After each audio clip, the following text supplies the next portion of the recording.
Foreign exchange reserves جو تھے جب پی ٹی آئی کی حکومت آئی تھی 25 ٹریلین تھے پاکستان کے ٹوٹل ڈیٹ، اور وہ جب چھوڑ کے گئے تھے 43 ٹریلین تھی، اب وہ 43 کی 80 ٹریلین ہو گئی ہے، تو وہ میں نے اس کو کہا تھا۔ اور فارن ایکسچینج ریزروز میں نے آپ کو نمبر دے دیے، 17 بلین ڈالرز تھے جنوری اینڈ 2022 میں، 15 بلین ڈالر تھے بائی دا وے، 17 یا 15 بلین ڈالر اس کے بعد 3.5 سال میں آج تک نہیں وہاں پہنچے، اور ووٹ آف نو کانفیڈنس اس لیے کرنے جا رہے تھے کہ ڈیفالٹ ہو رہا ہے پاکستان۔ اشرافیہ کیسے پیسے بنا رہی ہے؟ کیونکہ پالیسی بنانے میں ان کا اختیار ہے۔ ان کے لیے ایک کرائٹیریا ہوتا ہے پاکستان کی معیشت کا، کہ پاکستان کی معیشت ڈیفالٹ سے نکلے، اور وہ کیسے نکلے گی؟ آپ آئی ایم ایف کے پاس جائیں گے۔ اسی وجہ سے پاکستان 25ویں دفعہ آئی ایم ایف گیا ہے۔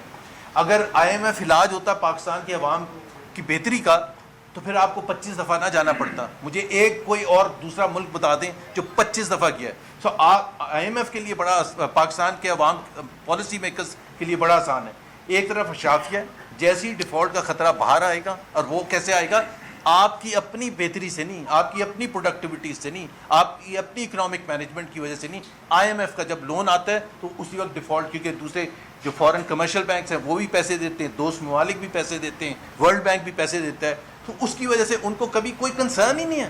وہ تو صرف یہ کہتے ہیں دیکھیں جی معیشت کتنی زبردست ہوگی، 1,50,000 پہنچ گیا۔ بٹ آپ یہ بھی تو بتائیں، کبھی آپ یہ سنتے ہیں کہ اس مہینے غربت کی لکیر سے اتنے لوگوں کو ہم نے باہر نکالا ہے؟ کبھی آپ یہ دیکھتے ہیں کہ بے روزگاری میں اتنی کمی ہوئی ہے؟ یہ نہیں سنیں گے کبھی۔ جو اصل عوام ہے، تو عوام تو سوچتے ہیں کہ ہم اس یہ جو 1,50,000 ہے، اور پرائم منسٹر جا کے وہ گھنٹی بجا رہے ہیں اسٹاک ایکسچینج میں، am I part of this Pakistan? That is the real question, کہ میرا بھی یہ پاکستان پر حق ہے یا نہیں ہے؟ یہ صرف ان کا ہے جو دبا کے پیسے کما رہے ہیں۔ It's an admission of the failure of the system. Parliament کہاں ہے؟ وزیر اعظم کہاں ہے؟ کابینہ کہاں ہے؟ اگر وہ کسی کام کے نہیں ہے تو وہ بیٹھے کیوں ہیں؟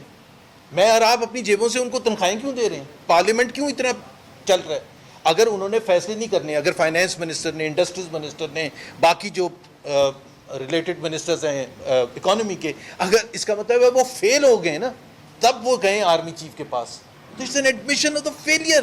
تو پھر اس کا مطلب یہ ہے کہ یہ پھر کھچڑی آدھی نہیں، اس کا مطلب یہ میں کیوں پیسے دوں ان کے لیے جو بڑی بڑی کاریں لے کے پھر رہے ہیں، دنیا بھر میں پھرتے ہیں، جھنڈے لگائے ہوئے ہیں، بڑے بڑے گھر ہیں، بڑے بڑی تنخواہیں لے رہے ہیں، اور فیصلے خود نہیں کر رہے ہیں، اور فیصلوں کے لیے آپ کسی اور کو بھیج دیں۔